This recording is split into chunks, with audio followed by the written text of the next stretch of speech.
Welcome, everyone. Another great video. We're talking estate today. A very common question we receive is, how do I protect my wealth for myself, for the next generation? How do I minimize the tax during that process? Common themes. We brought a specialist on to help us solve some of those questions. Adam Buss will be joining us for that chat. Kevin, where do you want us to start? Well, I think the whole process that we're dealing with here is exactly that. What is the process so that we can, save more of our non-registered cash to be able to provide us with, income that we want down the road, or to preserve our estate is the big one.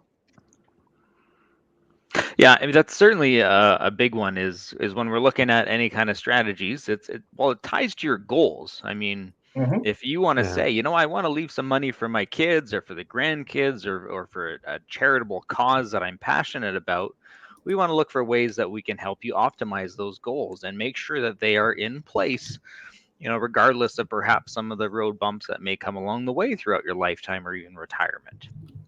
And one of those ways we can accomplish that is through some insurance strategies.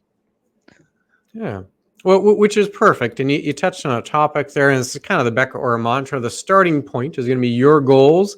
And of course, means you're going to have a plan.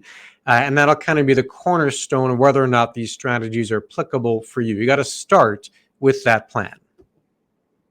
Yeah, that's the big factor. Absolutely. It all starts with identifying what is truly important for you as the client, and that's what your team wants to work towards. So that's Kevin, Clinton, myself. We want to help you accomplish those goals. So when we're looking at those estate goals, we're looking at what solution might help when it comes to insurance. Now, we're generally not looking at a term life insurance solution. Okay. Yep. We're looking at a permanent life insurance. Term insurance generally has an expiry date, right? So why use a temporary product for a permanent goal or a permanent problem, which may be a tax problem? So we need a permanent solution. So such as whole life, universal life, term to 100. There's a whole bunch of different products that all kind of achieve the same goal. They just take a different route to get there. But that's my problem to help you figure out. That's not something you have to memorize and try to figure out, should I get participating life, universal life, term to 100? That's something that we want to help you identify as to what's going to be the best fit based on how you see things happening. Yeah. And you mentioned this is money that we'd be dealing with beyond what we'd normally require, right? Non-registered funds. That's certainly where the power of some of this product can come in. Absolutely. So for those who may not know, I mean, permanent life insurance in Canada is considered a tax-exempt product, which is huge, right? Anytime we can get some tax advantage, let alone tax-exempt growth, why not take advantage of that? There's very few things that we can get essentially for a free lunch, right? So tax-exempt permanent life insurance is one of those things. Now, what do I mean by that? Well, first of all, the death benefit, when it pays out down the road, is tax-free to your estate, your beneficiaries, whomever is receiving those funds. That is phenomenal. That's a great way to transfer wealth without a big tax burden attached to it. The growth accumulates on some of these policies is also tax exempt, which means you're not going to get taxed along the way. You're not going to get a T3 or a T5 slip every year and have to include that in your tax return and have to pay tax on that amount of money that's being generated within the policy, which again is a huge advantage. And we're all about helping you save some money on tax wherever possible, because we want more money growing in your pocket and going to your family or maybe a charity to accomplish those goals. Yeah, I'm yet to meet a client that says, hey, can you tell me how I can pay more tax, right? It's always trying to minimize the tax bill. And we'll go through an example here. And just to clarify, Kevin mentioned earlier non-registered funds. So we're looking at tools you could use as part of an investment that could help save for the estate. So if you have RSPs, maybe a TFSA, not as applicable. It's if you've got, in addition to those accounts, a joint account or a non-registered account. That's where this would be a little more applicable. And I'll pull up an example here, Adam, and you can walk us through some of the details and tell us about all the savings that would be possible with the strategy. Awesome. So I like this example. So this just kind of shows you some of the mechanics as to how it works. So let's say you have two different options. So you have an option saying, I want to leave money in my non-registered account. Now, this is money that we've identified is likely not needed for your retirement. This is extra money. This is money that's going to the next generation anyways, because we've built a plan. We know that your retirement is looked after. You don't have to worry about your spending needs in retirement. This is extra cash. So option A, let's leave the cash in a non-registered account. Let's grow it at obviously, interest income, capital gains, dividends, whatever it happens to be that aligns with your risk tolerance. The downside is, of course, you have to pay tax on any of that growth or income that's generated on an annual basis inside that non-registered account. Okay. And how much is the value left in the end? So here is one scenario trying to compare apples to apples between, leaving the money in an investment or transferring some of that wealth to an insurance product. Okay. So the non-registered account, you've had that grow along the way. It's going to pay out down the road to the estate, again, relatively tax-free because it's after-tax dollars anyways. However, you've obviously paid a fair amount of tax along the way throughout your lifetime.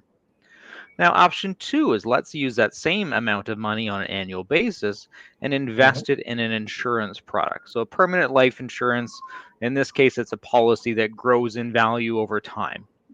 So just like you add money to your TFSA every year to optimize your tax efficiency, this is moving money into another pot that you can utilize to get a tax advantage. Okay, so we'll move that money. In this case, we'll move the premium into this policy every year moving forward, and that creates tax exempt growth down the road.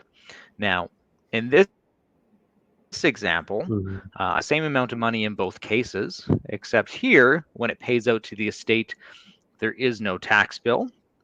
You didn't pay tax on that growth along the way, which is a huge advantage.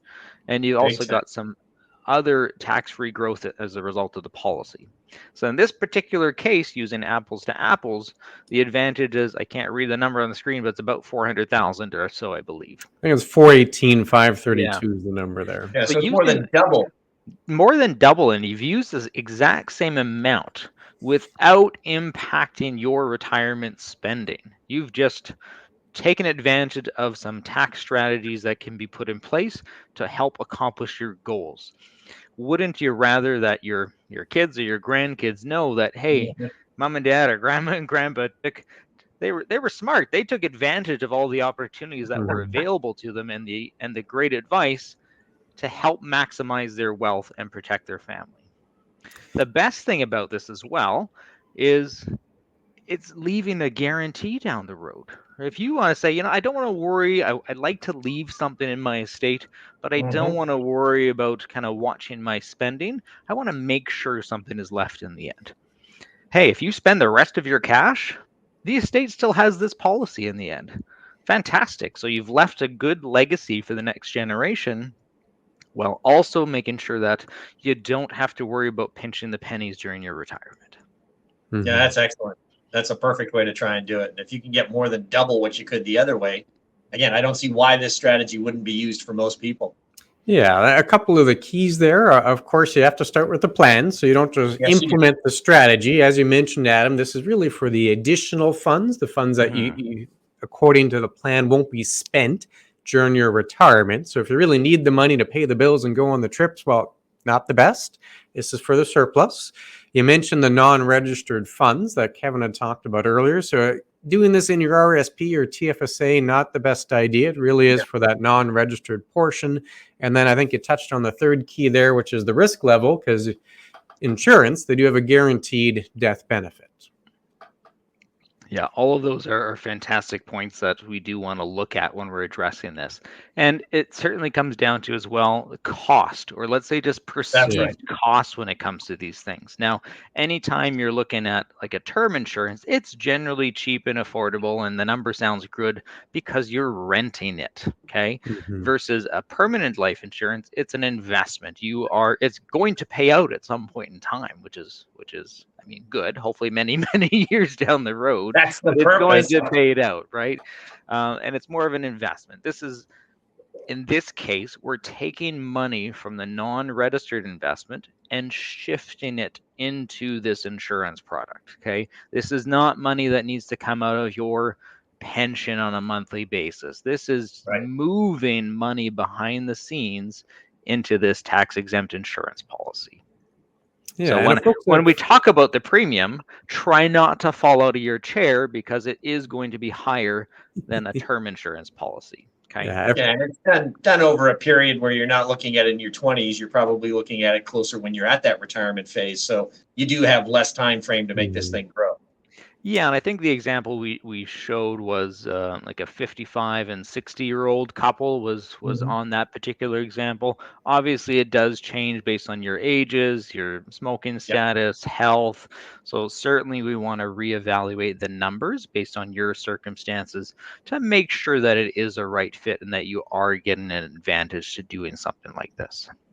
Yeah, if folks have questions, Kevin, where do they go?